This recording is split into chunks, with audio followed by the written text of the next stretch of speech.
En las profundas selvas de Vietnam a lo largo de la década de 1960 y principios de la de 1970, un enemigo sigiloso y astuto acechaba esperando cobrar la vida de soldados desprevenidos. En medio de la violencia y la guerra de Vietnam, el ejército de Vietnam del Norte y el Vietcong emplearon un impresionante arsenal de tácticas de guerrilla diseñadas para desestabilizar, mutilar y eliminar a aquellos que osaban aventurarse en su territorio.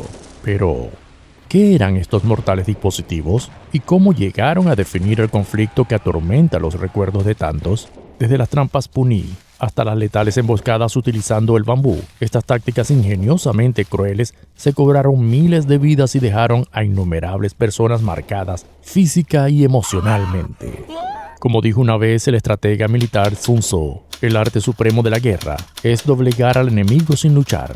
Las tácticas y trampas de la guerra Vietnam destacaron esta filosofía al sembrar el miedo y la incertidumbre entre las tropas y obligarlas a enfrentarse a un enemigo tan invisible como mortal. Únete a nosotros mientras nos aventuramos en los peligrosos campos de batalla de la guerra de Vietnam. Tácticas de guerrilla del Vietcong. El Vietcong, un grupo comunista de guerrilla que luchó contra las fuerzas de Estados Unidos y Vietnam del Sur durante la guerra de Vietnam, se hizo famoso por sus tácticas astutas y efectivas. Utilizaron métodos innovadores para superar a sus enemigos en las densas selvas y arrozales de Vietnam. Su estrategia se basó en la integración con la población local, el aprovechamiento del terreno natural y el elemento sorpresa. Una de las tácticas claves del Vietcong fue la construcción de una extensa red de túneles subterráneos, como los túneles de Cu Chi, que les permitieron moverse sin ser detectados y evadir a las fuerzas enemigas. También utilizaron trampas ingeniosas, como las estacas Puni, trampas explosivas y trampas de red para causar daño y sembrar el miedo en las tropas enemigas. Además, jugaron con aspectos psicológicos, utilizando animales venenosos y alterando los suministros de alimentos y agua para minar la moral de los oponentes. Los túneles de Cu Chi, una red subterránea de más de 250 kilómetros, desempeñaron un papel crucial en la estrategia del Vietcong. A pesar de los desafíos, estos túneles estaban equipados con instalaciones para vivir y trabajar bajo tierra, como dormitorios, cocinas y hospitales improvisados. Las fuerzas estadounidenses y vietnamitas del sur descubrieron los túneles a principios de la década de 1960, lo que llevó a la formación de unidades especiales llamadas ratas de túnel para combatir a los guerrilleros subterráneos. A pesar de los esfuerzos para destruir los túneles, el Vietcong continuó utilizando esta ventaja subterránea para lanzar emboscadas y desaparecer sin dejar rastros.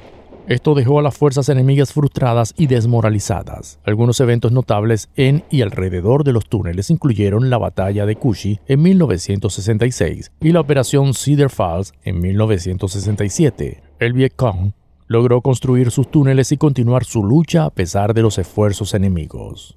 El lado oscuro del bambú. El uso de los palos Puni por parte del Vietcong durante la guerra de Vietnam es un ejemplo destacado de cómo pudieron convertir materiales simples y locales en armas mortales. Estas trampas, compuestas por estacas de bambú afiladas ocultas en el suelo, tenían la intención de causar lesiones graves y sembrar el miedo entre las tropas enemigas, mostrando la astucia de los combatientes del Vietcong. Las trampas de palos Puni solían ser colocadas en áreas por donde se esperaba que las fuerzas estadounidenses y vietnamitas del sur transitaran o buscaran refugio, como senderos en las selvas o cerca de ríos. También se encontraban alrededor de las entradas de los túneles de Cu Chi para disuadir y herir a quienes intentaran infiltrarse en la red subterránea. Para aumentar su efectividad, el Vietcong a menudo cubría las puntas de los palos Puni con sustancias nocivas como veneno de plantas tóxicas o excremento humano y animal. Esto agregaba un riesgo adicional, ya que incluso las heridas leves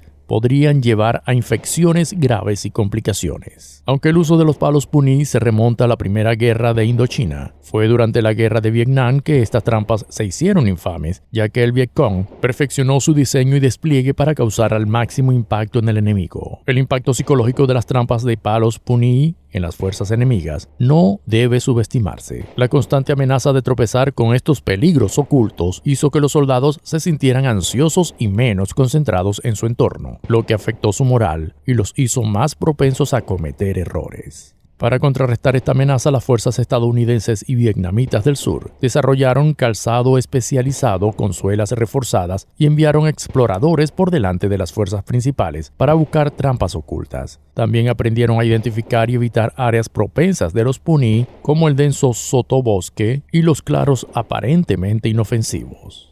A pesar de estas medidas, el Vietcong continuó adaptando sus técnicas y construyendo trampas de palos Puni más sofisticados, algunos con mecanismos articulados o de resorte que causaban lesiones aún más graves. El peligro invisible de estas trampas seguía siendo una amenaza constante para las fuerzas enemigas.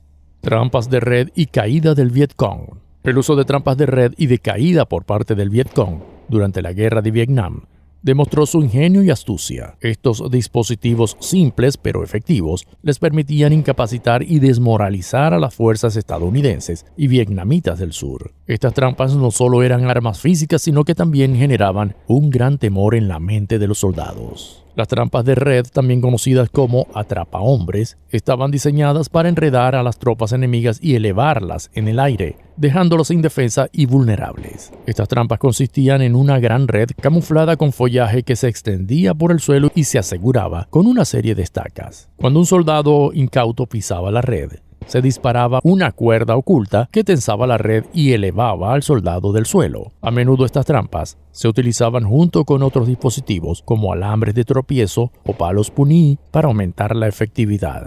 Un ejemplo notorio del uso de una trampa de red ocurrió en 1966 durante la operación Attleboro en la provincia de Binh Duong. Un soldado estadounidense llamado sargento Michael O'Brien estaba patrullando con su escuadrón cuando fue elevado en el aire por una trampa de red. Más tarde recordó que sucedió tan rápido que ni siquiera supo que le golpeó. Pasó de estar caminando a colgar de un árbol. Afortunadamente sus camaradas pudieron cortarlo y continuar su misión, pero el incidente destacó el peligro constante representado por las trampas del Vietcong. Por otro lado, las trampas de caída estaban diseñadas para hacer que las tropas enemigas cayeran en fosas ocultas llenas de estacas afiladas u otros peligros. A menudo se camuflaban como depresiones naturales o se cubrían con una fina capa de follaje para que fuera difícil de detectar. Cuando un soldado pisaba la fosa oculta, la cobertura cedía y el soldado caía en la trampa debajo. Una de las trampas de caída más temidas era la trampa del tigre, un pozo profundo revestido de estacas de bambú afiladas. Estas estacas a menudo se untaban con veneno o excremento para aumentar las posibilidades de infección y ralentizar el proceso de curación. Las fuerzas estadounidenses y vietnamitas del sur temían estas trampas, ya que la perspectiva de caer en un pozo de estacas era aterradora.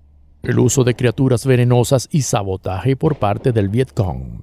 El uso del Vietcong de animales venenosos y el envenenamiento de alimentos o suministros de agua ejemplifican su dominio de la guerra psicológica en su esfuerzo por socavar la moral enemiga y crear un ambiente de miedo. Recurrieron a algunas de las criaturas más peligrosas de la naturaleza y a métodos sutiles de sabotaje. Las serpientes y los escorpiones eran frecuentemente utilizados por el Vietcong como parte de su arsenal letal.